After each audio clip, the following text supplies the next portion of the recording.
बिस्मिल्लाहिर्रहमानिर्रहीम अस्सलाम वालेकुम। ये एजुकेशनल वीडियोस बन रही हैं और स्पेशली जो है पेडागोजी के हवाले से। तो जनरल मेथड्स ऑफ टीचिंग जो है इसकी ये दूसरी वीडियो बन रही है। तो स्टार्ट करते हैं 51 क्वेश्चन से। 50 क्वेश्चन पहली वीडियो में डिस्कस हो चुके हैं। तो taxonomy of educational objectives was presented in, यानी तालीमी मकासद के मुतालिक जो टेक्सोनॉमी है तो ये कब पेश की गई? ये 1956 में पेश की गई। The classification of cognitive domain was presented by, यानी कॉग्निटिव डोमेन की जो दर्जाबंदी की गई तो वो किसने पेश की दर्जाबंदी इसकी? तो इसका राइट आंसर है बेंजामिन इस ब्लूम ने। नेक्स्ट क्वेश्चन है कॉग्निटिव डोमेन है, कॉग्निटिव डोमेन के कितने सब ग्रुप्स हैं? तो राइट आंसर है 6 सब groups. The lowest level of learning in cognitive domain is, cognitive domain में जो लोवेस्ट जो लेवल है इसका लर्निंग का तो वो है नॉलेज, और the highest level of learning is in cognitive domain is, और हाईएस्ट जो लेवल है वो इवेल्युएशन है। और द राइट सीक्वेंस ऑफ सब ग्रुप्स ऑफ कॉग्निटिव डोमेन इस, इन कॉग्निटिव डोमेन के जो सब ग्रुप्स हैं वो उनकी जो सीक्वेंस है तो दुरुस्त सीक्वेंस कौन सी है? तो इसका राइट आंसर ये वाला है कि सबसे पहले नॉलेज, फिर कंप्रीहेंशन, फिर एप्लीकेशन और एनालिसिस, फिर सिंथेसिस और लास्ट में क्या है? इवेल्युएशन। तो फर्स्ट इसका सब ग्रुप हुआ नॉलेज और लास्ट वाला हुआ इवेल्युएशन। ये बहुत इंपॉर्टेंट है, इनको आपने अच्छी तरह से तैयार करना है। तो इससे बहुत सारे क्वेश्चन उठाए होते हैं हर एग्ज़ाम में। नेक्स्ट क्वेश्चन है नोइंग या memorising and recalling is concern with, यानी जानना या किसी चीज़ को याद करना या दोबारा उसको जहन में लाना, तो ये क्या कहलाता है? ये नॉलेज कहलाता है। To grasp the meaning of the material is, यानी कोई भी मटेरियल है, मवाद है, तो उसके मानी पर उबूर हासिल करना, ये क्या कहलाता है? तो ये कंप्रीहेंशन कहलाता है। यानी ये कॉग्निटिव डोमेन्स के जो सब ग्रुप्स थे उनकी फर्दर उन्होंने थोड़ी सी एक्सप्लेनेशन की है। To use previous learn material in new situation is, यानी साबका आपके पास जो इल्म है उसको नए सिचुएशन के मुताबिक डालना या यूज़ करना, ये क्या कहलाता है? एप्लीकेशन। और नेक्स्ट आपका है to break down material into component parts to know its organisational structure is, यानी कोई मटेरियल है तो उसके डिफरेंट पार्ट्स में डिवाइड करना ताकि उसका जो स्ट्रक्चर है वो समझ आ जाए। तो ये सिलसिला क्या कहलाता है? तो ये एनालिसिस कहलाता है। To put ideas together to form a new whole, यानी मुख्तलिफ आइडियाज़ को मिलाकर एक नए नए एक मजमूए या नए एक होल को क्रिएट करना, तो वो क्या कहलाता है? तो वो है synthesis. To know the worth और वैल्यू ऑफ मटेरियल इज, यानी कोई मवाद है उसकी उसका वैल्यू और जो है उसकी कीमत को जानना, ये क्या कहलाता है? Evaluation. The intellectual skills are reflected by, यानी जहनी जो महारतें हैं तो ये रिफ्लेक्टेड होती हैं किस डोमेन में? तो ये कॉग्निटिव डोमेन में रिफ्लेक्टेड होती हैं। कॉग्निशन का मतलब है ये जहनी जो चीज़ें हैं उनके मुतालिक उसको जो डिस्कस करने को कॉग्निशन कहते हैं। और नेक्स्ट आ गया आपका attitudes, values and interests are reflected by, यानी आपके रवैये, आपके अक़दार और आपकी जो दिलचस्पियाँ हैं वो किस डोमेन में डिस्कस की जाती है? तो ये अफेक्टिव डोमेन में डिस्कस की जाती हैं। Which domain is concern with physical and motor skills, यानी वो कौन सी जो डोमेन है जो कि जिस्मानी और मुहर्रकी यानी हरकत वाली जो स्किल्स हैं उनको क्या करती है? डिस्कस करती है। तो इसका राइट आंसर है psychomotor domain. The focus of cognitive domain is, यानी कॉग्निटिव डोमेन का फोकस किस चीज़ पर है? इंटेलेक्चुअल स्किल्स यानी ज़हनी महारतों पर, यानी जहन जो है ना वो मुख्तलिफ चीज़ों को कैसे स्टेप बाय स्टेप जो है वो गेन करता है। नेक्स्ट आपका आ गया the effective domain was classified by. Effective domain को किसने क्लासीफाई किया, यानी दर्जाबंदी उसकी किसने की? तो राइट आंसर है क्रेथहोल। और नेक्स्ट है effective domain is divided into. Effective domain को तकसीम किया गया है कितने सब ग्रुप्स में? 5 सब ग्रुप्स में। तो ये चीज़ भी बहुत इंपॉर्टेंट है।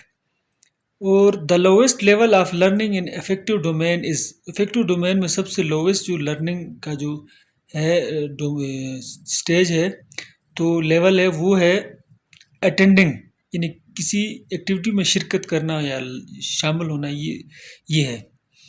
और which is placed at the highest level of learning in effective domain. Effective domain में हाइस्ट लेवल कौन सा है? तो ये है कैरेक्टराइजेशन। अच्छा, राइट ऑर्डर ऑफ सब groups of effective domain is. ऊपर हमने कॉग्निटिव डोमेन के जो ग्रुप्स थे, सब ग्रुप्स, उनको उनकी जो राइट सीक्वेंस थी उनको डिस्कस किया। तो इसमें दूसरी जो डोमेन है इफेक्टिव डोमेन, तो इसके जो सब ग्रुप्स हैं वो उनकी राइट सीक्वेंस को आपने याद रखना, जहन में बहुत इंपॉर्टेंट है।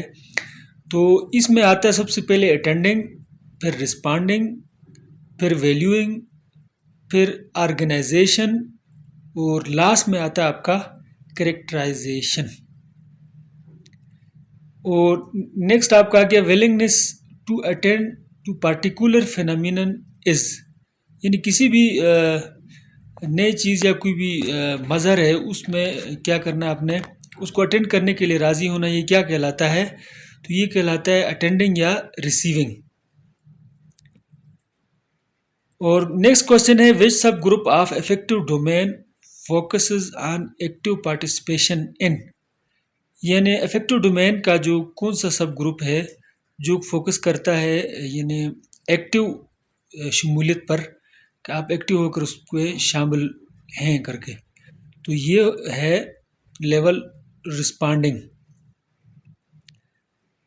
Bringing together different values into A consistent value system is, यानी मुख्तलिफ जो है वो वैल्यूज़ को, अक़दार को जोड़कर एक जो है वो काबिल अमल वैल्यू या एक सिस्टम बनाने को क्या कहा जाता है? तो ये ऑर्गेनाइजेशन कहा जाता है। Effective domain focuses on adoption of a value system as a part of life style in. Effective domain में जो है वो किसी भी कदर को, माशरती की कदर है, उसको आप अडॉप्ट करते हैं, तो ये ना अपनी ज़िंदगी का लाइफ स्टाइल समझ कर उसको आप अडॉप्ट करते हैं। तो ये कौन सा स्टेज होता है? तो ये होता है आपका लास्ट स्टेज होता है कैरेक्टराइजेशन। नेक्स्ट आपका psychomotor domain was classified by Simpson in, यानी सिम्पसन ने जो है वो साइकोमोटर डोमेन की कब दर्जाबंदी की? तो 1972 में।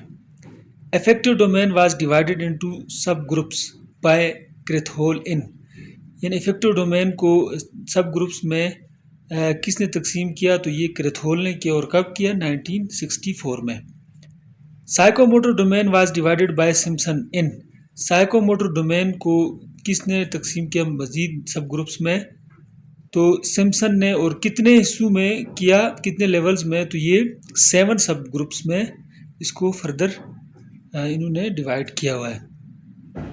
तो अब ये चीज़ आपको क्लियर हो गई कि आपका जो कॉग्निटिव डोमेन में 6 सब ग्रुप्स हैं, और आपका जो है वो इफेक्टिव डोमेन में 5 सब ग्रुप्स हैं, और ये जो है साइकोमोटर डोमेन इसमें 7 सब ग्रुप्स हैं। और इसमें नेक्स्ट क्वेश्चन आपका है the characteristic of behavioural objective is, यानी जो आपका रवियाना जो बिहेवियरल जो ऑब्जेक्टिव है आपका, तो इसकी खासियत क्या है कि ये ना आपका जो रवैया होता है तो इसकी क्या खासियत होती है?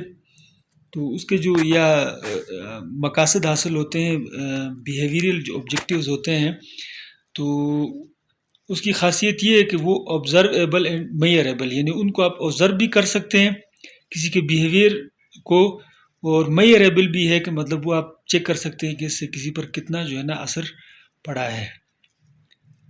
द राइट सीक्वेंस ऑफ सब groups of psychomotor domain is. तो जो साइकोमोटर डोमेन है इसकी इसकी जो सब ग्रुप इसके सब ग्रुप्स जो हैं वो उसकी राइट सीक्वेंस ये है: perception, set, guided response, mechanism, complex overt response, adaptation, origination. और ये तीनों जो डोमेन्स हैं इनके सब ग्रुप्स, इनको आपने अच्छी तरह याद करना है। आपके मुख्तलिफ एग्ज़ाम में भी इनको डिस्कस करते हैं और उसके अलावा आपके इंटरव्यू में भी ये क्वेश्चन पे उन्होंने फोकस किया होता है, इससे कुछ ना कुछ आपसे पूछ लेते हैं। नेक्स्ट आपका क्वेश्चन आ गया, objective related to effective domain is. यानी इफेक्टिव डोमेन से मुतल्लिक क्या मकासद हैं। तो इसका राइट आंसर है स्टूडेंट वैल्यूज़ ऑनेस्टी के तालिब इल्म जो है वो दयानतदारी को अहमियत दे, कदर दे। अच्छा जी, नेक्स्ट आके bringing together scientific ideas to form a unique idea is. यानी मुख्तलिफ साइंटिफिक आइडियाज़ को जोड़ कर एक नया मुनफरद आइडिया तश्कील देना, ये क्या कहलाता है? Synthesis. Which is vast in scope के लिहाज से वसी तर कौन सा है इनमें से? तो ये है टीचिंग स्ट्रेटजी। अच्छा, नेक्स्ट आगे आपका students find explore the informations themselves इन। यानी तालिब इल्म जो है वो नई जो मालूमात हैं वो ख़ुद से हासिल करने की कोशिश करते हैं, ख़ुद तलाश करते हैं। तो ये किस मेथड में होता है? ये डिस्कवरी मेथड में होता है। Teacher performs practically and explains in. Teacher जो है वो परफॉर्म करता है और जो है ना अमली तौर पर उसको क्या करता है? वजाहत करके समझाता है। तो ये मेथड कौन सा कहलाया? ये डिमॉन्स्ट्रेशन मेथड कहलाया। Role of student is active in. तालिब इल्म का जो रोल है ये यानी एक्टिव होता है, यानी तालिब इल्म एक्टिव होता है किस मेथड में? तो ये जो तीनों मेथड है इसमें क्या होता है? तालिब इल्म एक्टिव होता है, यानी डिस्कवरी मेथड में भी, इंक्वायरी मेथड में भी और प्रॉब्लम सॉल्विंग मेथड में भी एक्टिव होता है। नेक्स्ट आपका क्वेश्चन आ गया, micro teaching is a. Micro teaching क्या है? तो ये टीचर ट्रेनिंग टेक्निक है, यानी टीचरों को ट्रेनिंग देने के लिए एक टेक्निक यूज़ की गई है। तो इसको क्या कहते हैं? Micro teaching technique. अच्छा जी, what is the time of presentation in micro teaching? Micro का मतलब है छोटे लेवल। तो छोटे लेवल की जो प्रेजेंटेशन है माइक्रो टीचिंग में, तो ये इसका टाइम कितना होता है दौरानिया? तो ये 5 to 10 मिनट्स होता है। What is the no of students in micro teaching? Micro teaching में स्टूडेंट्स की तादाद कितनी होती है? तो ये 5 to 10 होती है। अच्छा जी, micro teaching started in. Micro teaching शुरू हुई कब से? 1960 से। और micro teaching focuses on the competency over. Micro teaching जो है वो किन चीज़ों पर फोकस करती है? तो इसका राइट आंसर है स्किल्स पर फोकस करती है, कि स्किल्स में सही महारत हासिल हो जाए आपको। और which is more suitable in teaching of science? Science की टीचिंग में कौन सा मेथड जो है ना ज़्यादा सूटेबल है, मुनासिब है? तो राइट आंसर इसका है project method. Which one is exception? यानी इन दरजेल में से यानी एक ऐसा जो है जो एलिमेंट है जो इन तीनों के साथ मैच नहीं करता, तो वो है टीवी। बाकी जो है वो प्रिंटिंग मीडिया में आता है और ये टीवी जो है वो इलेक्ट्रॉनिक मीडिया में आता है। इस तरह के क्वेश्चन कम्पिटिटिव एग्ज़ाम में आते हैं कि आपके 4 ऑप्शन में से कौन सा ऑप्शन है जो बाकी 3 ऑप्शनों में से जो है ना वो मैच नहीं करता। तो इस तरह के क्वेश्चन आपको आते रहते हैं। Which is not included in print media? Print media में कौन सी चीज़ दरअसल में से शामिल नहीं है? तो TV. How many senses a person uses while observing film? कोई फिल्म है, मूवी है, उसको देखते हुए एक बंदा जो है वो कितनी अपनी हिस्सों को यूज़ करता है? हिस्स। तो मोस्टली जो है ना, मोस्टली नहीं सॉरी, इंसान में जो है ना वो 5 हिस्से होती हैं, 5 सेंसेस। तो ये मूवी देखते वक्त बंदा जो है वो 2 सेंसेस को इस्तेमाल करता है, देखने की और सुनने वाली। अच्छा जी, how much knowledge is gained through the sense of seeing? यानी देखने वाली हिस्स से बंदा कितना इल्म हासिल करता है? तो ये 75% जो है वो देख के बंदा इल्म हासिल कर सकता है। How much knowledge is gained through the sense of listening, सुनने के साथ कितना इल्म बंदे को आ जाता है, तो ये है 13%। How much knowledge is gained through the sense of touch, touch यानी छूने वाली सेंस के साथ आप कितना इल्म हासिल करते हैं, तो ये है 6%। How much knowledge is gained through the sense of smell, सूंघने वाली जो हिस्स है उसके साथ आप कितना नॉलेज गेन करते हैं, तो इसका राइट आंसर है 3%। नेक्स्ट है how much knowledge is gained through the sense of taste, यानी चखने वाली हिस्स से जो है वो आप कितना नॉलेज गेन कर सकते हैं, तो इसका राइट आंसर है 3%। तो वीडियो देखने का बहुत शुक्रिया, और नेक्स्ट वीडियो भी बाकी जो क्वेश्चन है उनकी एक और वीडियो बनेगी। तो 3 वीडियो में ये चीज़ें आपका जो है वो मेथडोलॉजी जो है वो टीचिंग मेथडोलॉजी ये क्लियर आपकी हो जाएगी। तो देखते रहिए मेरे चैनल को। थैंक यू, अल्लाह हाफिज़।